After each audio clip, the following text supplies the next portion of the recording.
It's the latest leak to lift the veil on a world that normally exists in the shadows. The Paradise Papers expose some of the wheeling and dealing that helps the world's rich elite hide their money and avoid taxes.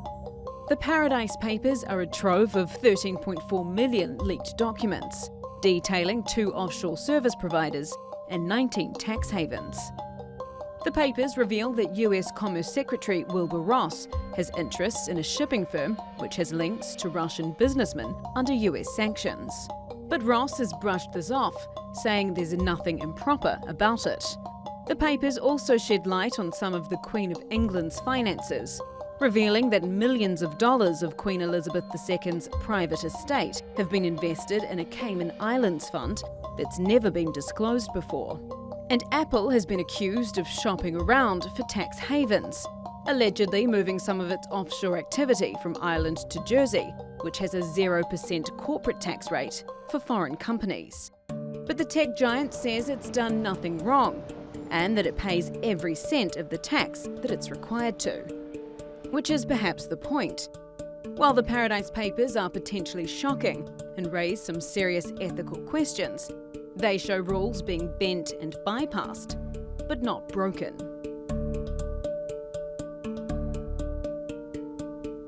The fallout from last year's Panama Papers was far-reaching.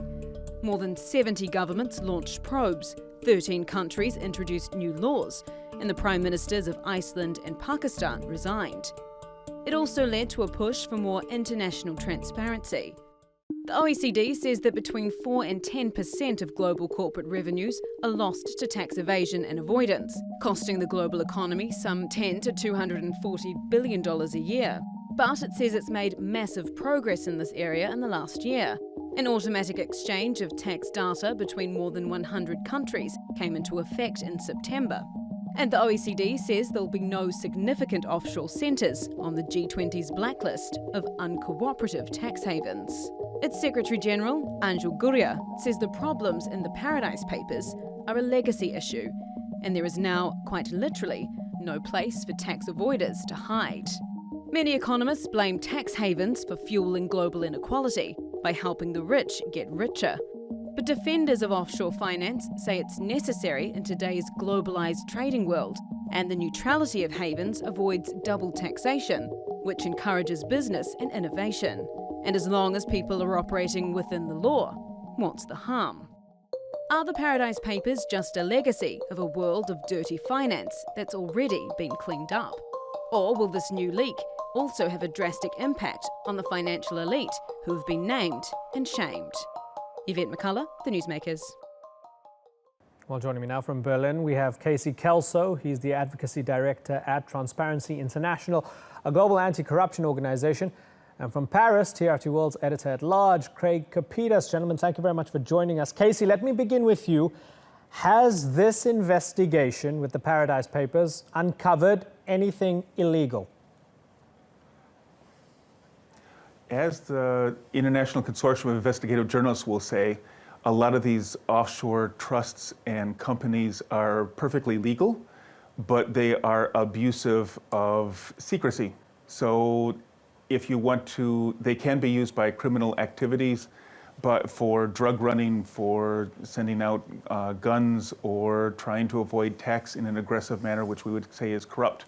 So it's borderline. There's a gray area here that it is legal, but you could say it could be legal abusive behavior of secrecy. Craig Kapitas, legal abusive behavior of secrecy, does that accurately define it for you?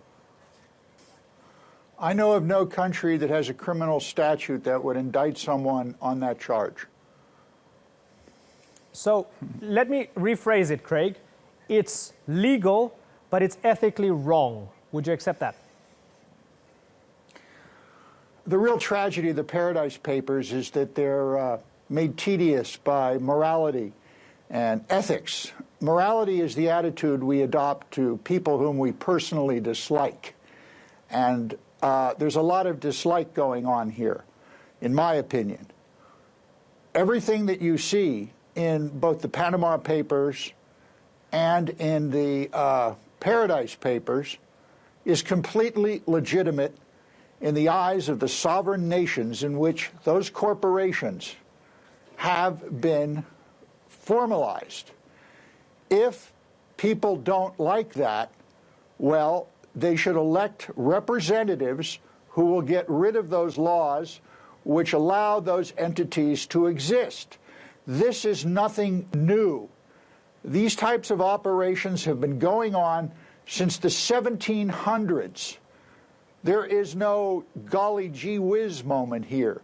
Okay. This has been well known, and it's been going on for centuries. Okay, so Casey, the problem is with the laws, not with the people who are just trying to legally pay as little tax as possible. Would you accept that? No, actually, I think Craig is wrong that this is a new, different level of corruption that happens, or a systemic failure to be able to figure out where are these illicit financial flows going. Now, there's licit financial flows, there's legal deals that are done, and there's a reason why you would have an offshore company. But there's very few reasons for secrecy or these offshore companies when they are used, and it is a common practice, it's the stock and trade in corruption, to have a company that does not disclose who is the person behind it, because you find often in many countries, the airports, the highways, the schools, the large contracts for public expenditures are being awarded to an unknown shell company, which turns out to be the nephew, the son, the brother, or the uncle of a high-level official. That is how corruption works, and that's how it could be stopped then, to say, if the public knew that an award of money was being given to a company based in Bermuda, but it's actually owned by the president or the president's son or the family, that's how you stop corruption, is because people then be able to say, this is not right, this is not honest. So that secrecy itself is what allows corruption to occur. Right.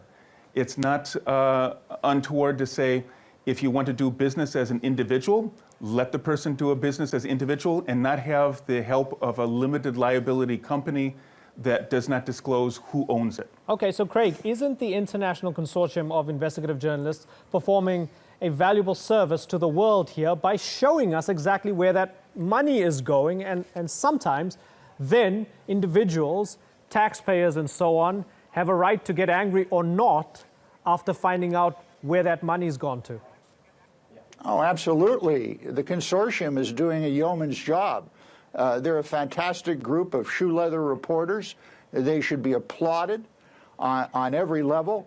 But the indignation heaped upon the Paradise Paper culprits right now is in most cases 2% moral, 48% indignation, and 50% envy.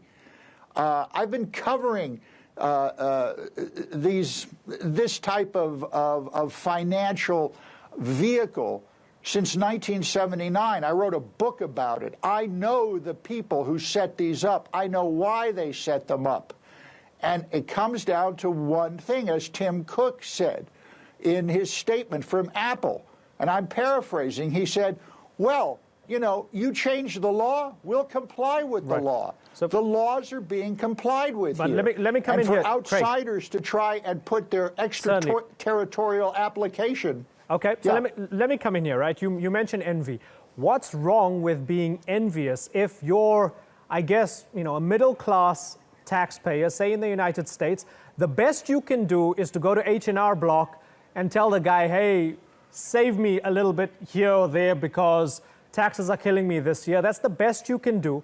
And then you don't have the best lawyers, the best accountants that the mega rich have, who employ the dark arts of not tax evasion, but tax avoidance. So they're paying less than they should, while you're still paying as much as you should be, and maybe even more. What's wrong with being envious about that? Morality is a slippery slope. There's nothing wrong. There's nothing wrong with being envious. But let's take this thing inside out for a moment.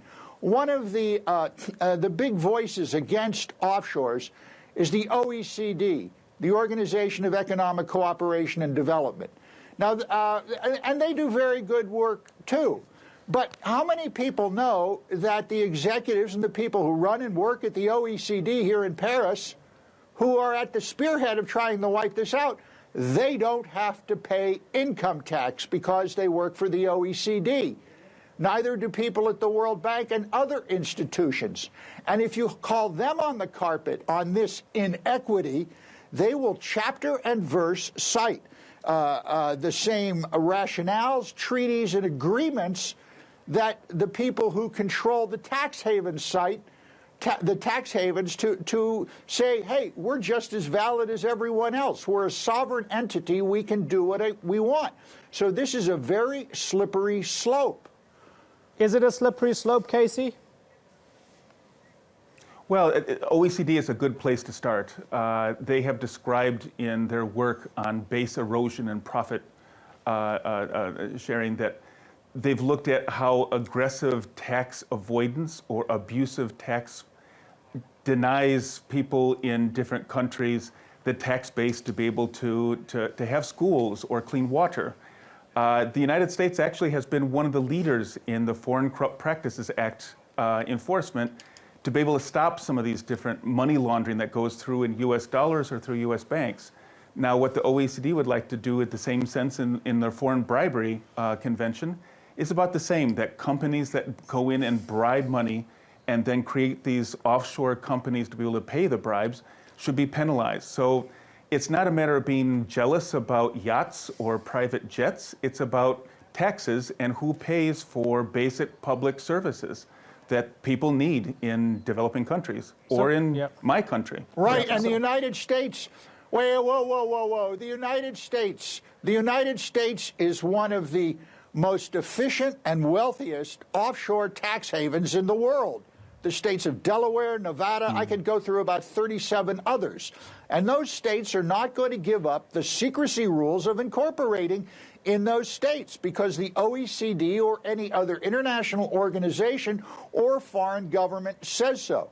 It's about the extraterritorial application of law. That's what this is really about. But the United States is... And that's why it's never going to be solved. The United States itself has won its claim. The moment you shut down a tax haven, another one opens up. There's always a loophole. Casey? Well, the United States itself has made it sure that it is one of the top enforcers of foreign bribery acts. And in part, that influence has made it the leader against anti-corruption work. The EU is now looking at the same thing in its money laundering directives, the fourth anti-money laundering directive. In those debates, they're looking at how can you make sure that we know who owns these companies?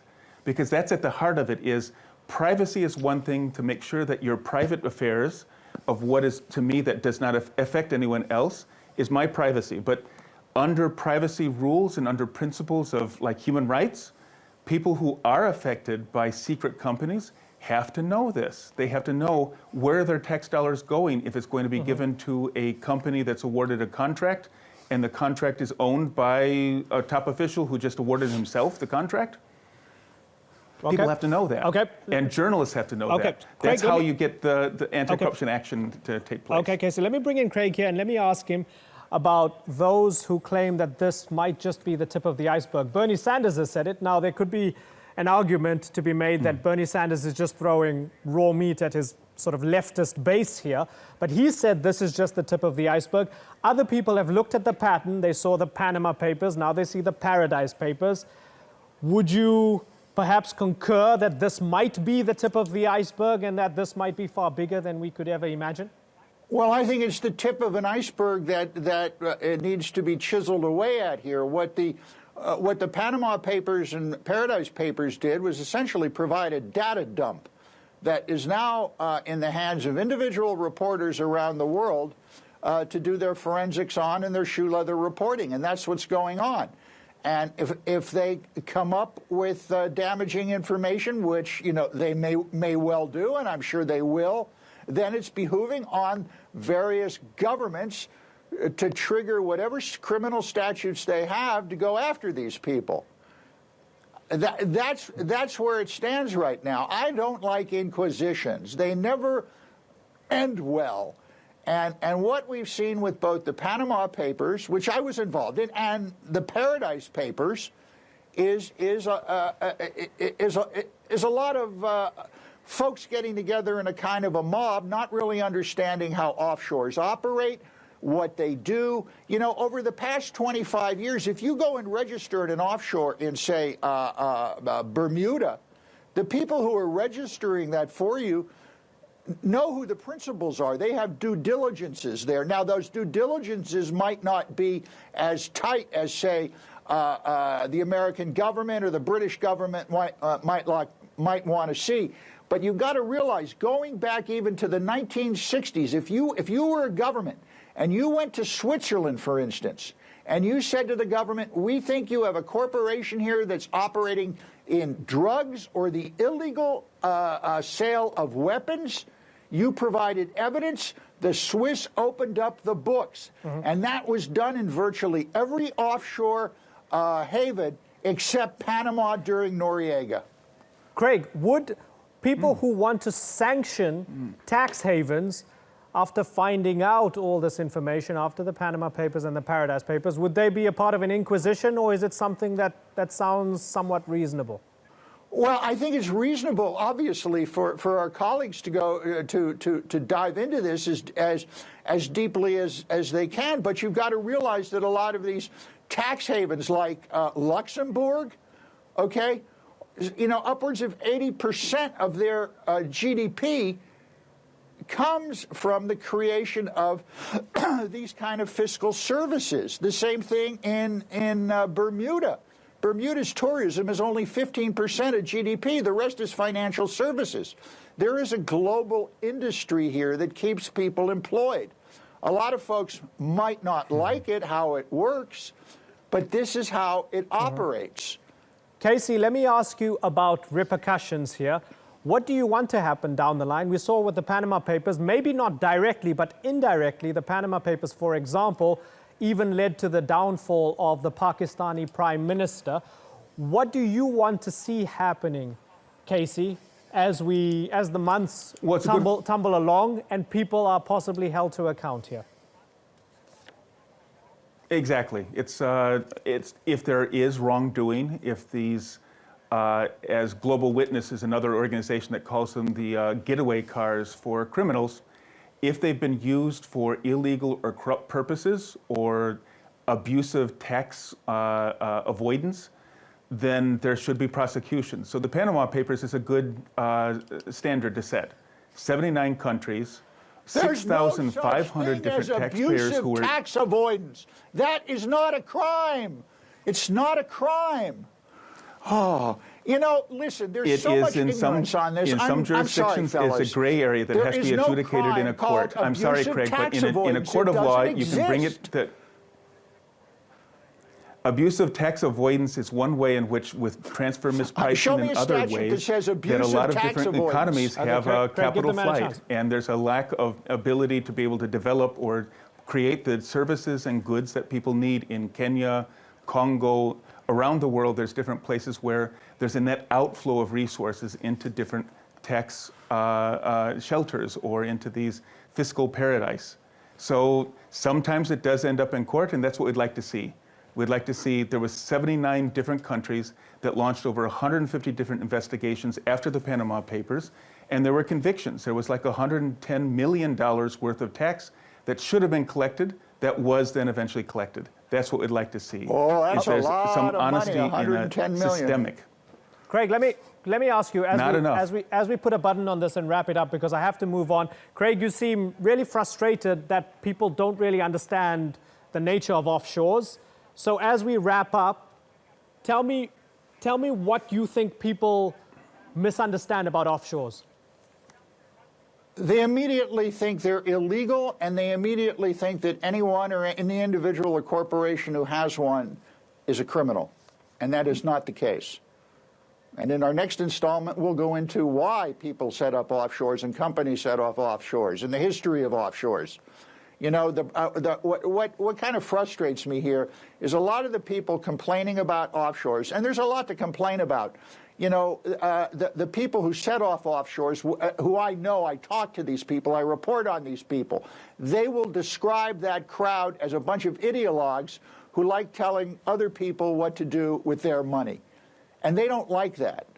They will also complain that the governments who get these tax dollars don't know how to effectively spread them around to the people. Now, obviously, that's a matter of contention, but to understand the mind of people who set up offshores, that's where you have to start. Okay. Craig Kapitas, TRT World's editor at large, and Casey. Okay, 20 seconds, Casey, just for a final response. I have to move on. Just to say, Craig, when you talk to these people, ask them, why are they keeping it secret? Why don't they disclose their name? That's what we'd like. We're not against offshore companies or trusts. Because we're it's against legal. the secrecy. That's the word that you have to use. Because it's Why legal. is it secret? Okay, we're out of time. Casey Kelso from It's legal. Transparency International and Craig Kapitas. Thanks so much for joining us, gentlemen. I've got to move on.